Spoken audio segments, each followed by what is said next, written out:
ज्या राजकन्याने मला प्रतिकार केला त्याच्या म्हटलेला मला पाऊल घेऊन या राणी कक्षा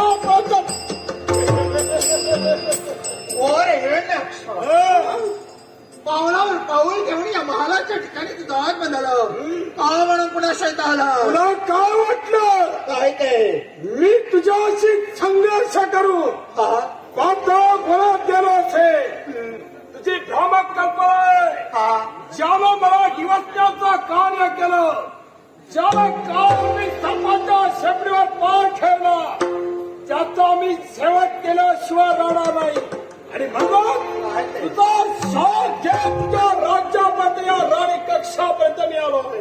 हे हिरण्याक्ष केवळ तू इथं आलास तू इथं चुकला आहे सरांनी युद्धाला पोस्टापर्यंत आपण माघारी आलो काय आला होता पण ते वेळ आले नव्हते आणि म्हणूनच त्या परमेश्वरानं तुला पुन्हा इथं काढलं असेल कारण कळले वेळ एकत्र आले आणि तुझ्या जीवनाचा सेवन ठरलेला आहे म्हणून पुन्हा तू इथं आलाय जीवाच्या जातीला रणभूमीवर मारायचं असतं तुला मरायचं असतं तुझ्यासारखा भित्री भागूबाई मी माझ्या जीवनात पाहिलेले कसला मी तू थांब रामेश्वर संपत तू आज आमच्या महालाच्या ठिकाणी आज माझ्या स्वामींना तू नाना प्रकारे दूषण देण्यासाठी तत्पर होतो हे बघ दानवेश्वर यश आलं म्हणून स्वामी इथपर्यंत आले नाही नव्हे तर प्राणाच्या भीतीने सुद्धा इथपर्यंत आले नाही अरे तुझा काळ तिथपर्यंत आला नव्हता आणि तो सांप्रत काय तुझ्या समोर ही विराटना म्हणून उभी आहे महाराणी अगं माझा काळ जन्माला यायचंय आणि जर का तो जन्माला आला त्याचा जबडा दोन्ही हाताने हे बघ हिरण्याक्ष अरे या मृत्यू लोकांच्या ठिकाणी या मरत मानवांचा कोणत्याही प्रकारचा अपराध नसताना तू अपराध नसताना त्यांना छळण्याचं कर्तव्य करतो आहेस आणि त्याला प्रतिबंध करण्यासाठी सांप्रत राजकन्या तिथपर्यंत पोहोचले काय त्यांचं चुकलं माझ्या कर्तव्यात ज्याला खंड पाडिला तुझं कर्तव्य आणि ज्याला माझ्या कर्तव्यात खंड पाडिला मी त्याला कधी सोडला नाही हे बघ दानवेश्वर तुझं कर्तव्य म्हणजेच तुझं स्वप्न नव्हे आणि तुझं कर्तव्य या मृत्यू लोकांच्या ठिकाणी या परत मानवांना छळण्याचं तुझं कर्तव्य नव्हे अरे तुझं वास्तस्थान दानवाच्या ठिकाणी आम्ही परत मानव आलो नाही आणि सांप्रत या मृत्यू लोकांच्या ठिकाणी तू आलास आणि म्हणूनच तुला पायबंद घालण्यासाठी महाराणी म्हणून तत्पर आहे सुरुवात आहे या भूलोकाची सुरुवात आहे आणि याचा शेवट मीच करणार आहे काय तुझी हिंमत लागून गेली बोलता झोपे नाही पण करणी करता शिरही तुटे सांप्रत तुझं जर शिर तुटू नये असं तुला वाटतं चांडा आहे तू चालता हमेशा मरण या भूमंडळाच्या दिशेला पाऊल टाकण्यापूर्वी तो विचार केला असता हे बघ दानवेश्वर इच्छा या दोन प्रकारच्या असतात एक म्हणजे चांगल्याची आणि दुसरी म्हणजे वाईटाची सांप्रत माणसाचा विनाशकाल जवळ येतो त्या विचारा विपरीत बुद्धी विनाशकाल होऊ नये असं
त्यांना युद्ध का थांबविलं याला सुद्धा तशाच प्रकारचं भित्री कारण. भागूबाई तू भित्री घाबरून युद्ध थांबविलं नाही तर काय युद्ध थांबविलं.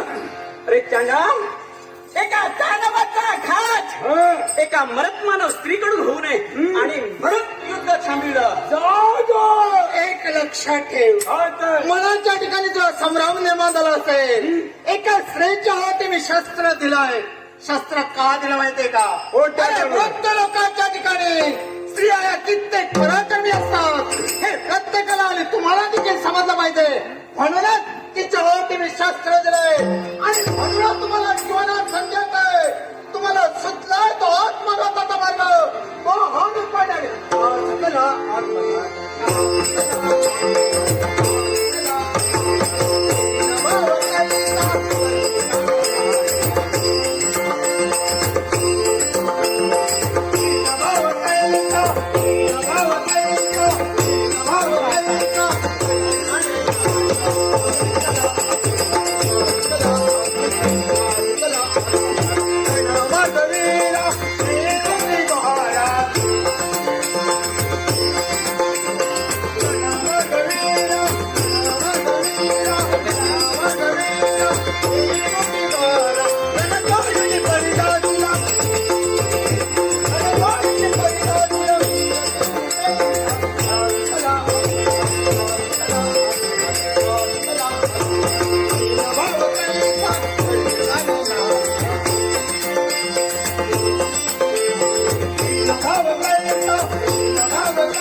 घन घन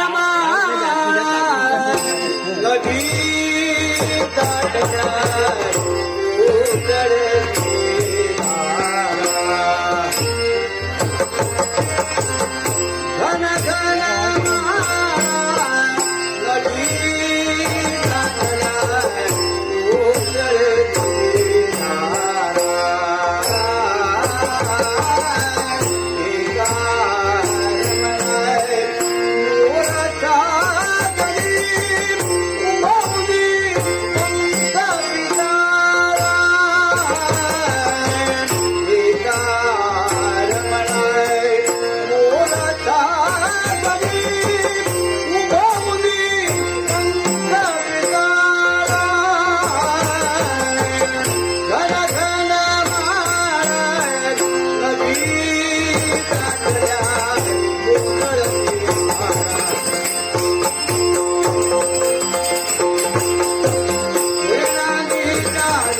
तू माझा दाद आहे.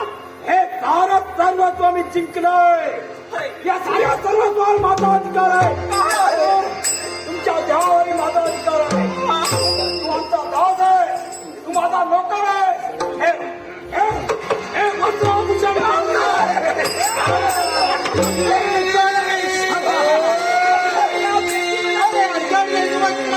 माझ्या देहावर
गेली असती नाही आम्हाला असा अपमान आहे. गेली असती पण तुम्हाला जगावं लागेल माझ्यासाठी.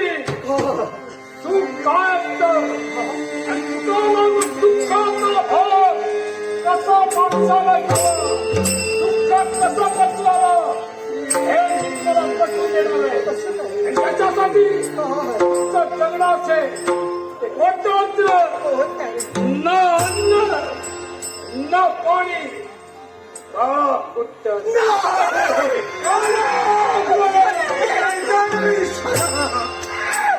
आतापर्यंत कित्येक अपराधाला राज करताना काळा कुटांदारा त्या काळा कुटांदाराची शिक्षा राज करताना ना अन्न ना पाणी अच्छा होय.